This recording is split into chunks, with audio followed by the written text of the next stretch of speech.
It says we're recording. Hey, Hi, Natasha. hi, Carol. You I'm look so so lovely happy today. you are. What's that? You look so lovely today. Oh, you look lovely today. Where are you right now? I am in San Francisco, Uh-huh. downtown. I'm in the fashion district right now, and this is the office of one of my VIP clients, and it's fabulous. I love this place with all the exposed brick and the San Francisco skyline behind me, and it's just a really cool place. So I, this is where I I work when I come out see here. the outline of the city in back of you. We're on the 9th floor, so it's a pretty good view. I went up earlier to the 15th floor. They were doing some remodeling up there, and the building manager showed it to me, and I was just like, oh my God, that view is just wow. I would just sit in front of this window all day and not do anything. But you actually live in Texas, correct? I live in Nashville. I'm from Texas What? Why do I think you live in Texas? because I'm there a lot. I'm in Of Houston a course lot. you live in Nashville, of course. So before we go any further, why don't you go ahead and introduce yourself? I'm Carole Baker, obviously. Everybody who's watching this will probably know me. And you are? My name is Natasha Bowles. I own a virtual staffing agency. I'm an executive level assistant, but I do it all remote from home.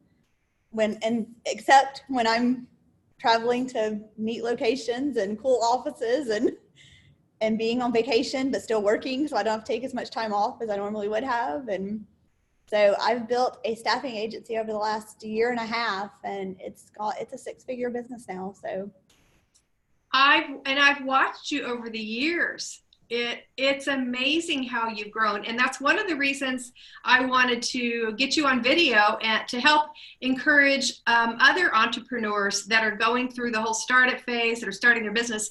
I want them to see what is possible when they look at you. You know, you didn't start out as a six-figure agency, no, obviously. I did. Was it just you working for people, and then you started farming it out? It was just me. It was just me working it in the beginning, and I actually started working for a woman that had her own agency, and I was working as her online business manager. And then she had a VIP client that that I met in one of the groups that was like, "Hey, I'd really like for you to fill in for my executive assistant while she's on maternity leave. Do you mind?" And then that led to me getting that client, and then another client, and then I ended up taking over another client from her because she was like, "Let me give you Tasha. She's my online business manager. I'll give you to her." And he ended up buying out all my contracts. So, so I went to work for him, and it was part time. So it was, it was good money, but it wasn't full time money. So I started picking up clients here, picking up clients there, picking up projects, picking up different things online, and then I ended up with more work than I had time for. So I brought in a VA, and then my VIP client ended up asking for more hours. So I brought in another VA. So now I have 11 clients total and 4 VAs under me. That's amazing. And by the way, do you remember how long ago it was that we met? I'm while you're doing that, I'm looking up to gallery view. I want to switch this to there we go. I know that you've been in kind of the background of my life for like the last 6 years through the Dreamers and Builders organization. That's a Facebook group that we met in, and the Start Experiment and LaunchOut and all of that stuff. So, and I know that like in the past maybe year and a half, we've gotten really close. Right. So I guess I'm trying to point out the fact that you and I actually met in a private Facebook group back before really anybody knew what we were doing in private Facebook groups. Exactly. But I'm going to come back to that in just a minute. So can you tell us what made you go out on your own originally? What made you leave the so-called safety of the corporate world and go out on your own? So I was working for the school system, and I just became very disillusioned with all the politics of it and everything. And I also have lupus, so I have a pretty significant autoimmune disease. And, I have days where it takes all I have to get up, get dressed, go to work, and then I don't have the time for work. So with this company, with this setup, if I have those bad days, I don't get out of bed. I just pack myself in ice and lay my laptop in my lap, and I work through it. And I'm not expending energy on trying to commute and trying to get dressed and putting on makeup and, all of those things. So that was very significant. And then at different points in time, I've had like 10 children because I have 3 biological children, 2 adopted children, and I have 5 foster kids that still kind of call me mom, and I still stay in touch with them. So, so having the kids, being able to work from home with that, and then my grandfather got sick in 2016, and I started sitting with him because he was in hospice, and there wasn't anyone that he would let sit with him but me. And that's kind of how I got started a little bit. I started picking up things online, like the podcast movement guys gave me some social media stuff to do for them. Picked up different projects, copywriting, some ghostwriting, a couple of executive things, making spreadsheets, just, you know, just learning skills online, because it is such a different world to do it virtually than it is to do it in an office. And by the end of that year, that's when I met the lady that had the staffing agency, and I stepped out into that, and here we are. It's amazing. It's I think, you know, I'm an entrepreneur, obviously, myself, and without struggling with an autoimmune disease, I know how hard it is sometimes to keep all the plates spinning. So you are really a remarkable woman, and you've earned your nickname Wonder Woman. You have earned that nickname. Thank you. So I'm really curious for, I'm sure you've got tons of tips and ideas, but what are some of the things that you wish you had known early on, or what are some of the tips that you would give someone who's in the process of going out on their own, or they've already launched their own business and they just need some encouragement, some tips? What would you say? So I think my biggest thing I would say is don't undervalue yourself. Like, start out with how you want people to see you. You know, I mean, I easily pull 5 figures every month. And, you know, and sometimes I do get clients that are like, ooh, that's a little pricey. You know, I mean, I don't pull 5 figures from each client, but I pull it overall in my business and what I do. But I don't think that you should limit, like, don't say, I see all the time people like, oh, I'll give you a major discount. And they cut like their price in half. And then they are like a year into working for this client and they're like, I'm really undervalued. So value yourself from the beginning, because it may be a little bit harder, but go in with that confidence. Because if you come back and you're like, oh, okay, well, if you don't think I'm worth that, then you're telling them you're not worth that. You know, Tell people what you're worth. Be confident in what you're worth, and the right clients will find you. That is fantastic advice. Thank y'all. What I'm just curious, in the virtual assistant arena, and sometimes you might refer, you might use that same, you might say executive assistant or virtual assistant, VA or EA. What do you, okay, for someone who's starting out, not me, by the way, but for somebody who's starting out, what would you think would be like the baseline? Or is that too hard of a question to ask because there's so many different backgrounds and stuff? But I would have to say, so my company has 2 tracks to it. One is the professional track, which is the C-level executives, things like that. I would not, even starting out, go under $30 an hour. And I don't do anything hourly. Everything I do now is packages. But I would not go under $30 an hour of how it would figure up for the C-level stuff. And then I have the creative types, and on social media creation, that's totally different, and that's a whole ballpark of stuff, you know. But social media management, just having someone post things a couple times a day, email management, calendar management, things like that for the creative types. I would say starting out, I wouldn't go under $20 an hour. Oh yeah. But even I always encourage everybody to work on a monthly retainer. Yeah. And also, speaking to the entrepreneur that's thinking about hiring a VA or an EA, I would encourage them to hire somebody on a retainer basis and not pay somebody by the hour. You end up getting actually more bang for your buck that way, to be quite honest. You do, and you never have to worry about, I only work on retainer. Everyone pays me up front. I work, you know, and they're not paying for what I do. They're paying for my availability. That's right. Now I take the hours that I work out of that availability, and, you know, and they do have the opportunity to add hours in and be like, hey, I'm going to need 10, 15 hours more this month than we thought. We work it out.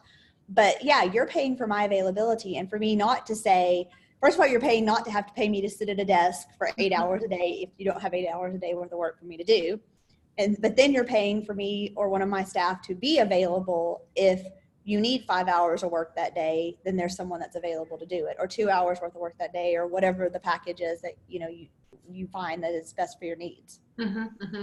So, Are there any other, or is there anything else you would say to somebody who's just launching out on their own, or somebody who's in the beginning phases of well, being a business it's owner?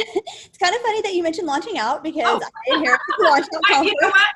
As soon as that came out of my mouth, I thought, oh, she's gonna play on that. I'm going to plug my conference. I knew But it. no, because the whole reason that I'm doing this, the whole reason I took over LaunchOut, and the whole reason is because, yes, when I started out my business, I had no idea. Like, I had no clue what, did I need to be an LLC? Did I need to be a sole proprietorship? Did I need to pay taxes quarterly? Did I need to be, I had no idea how to even build a business. And that's stuff that I really spent a lot of time and some money that I shouldn't have had to spend trying to figure out and do the right thing. And, mistakes were made.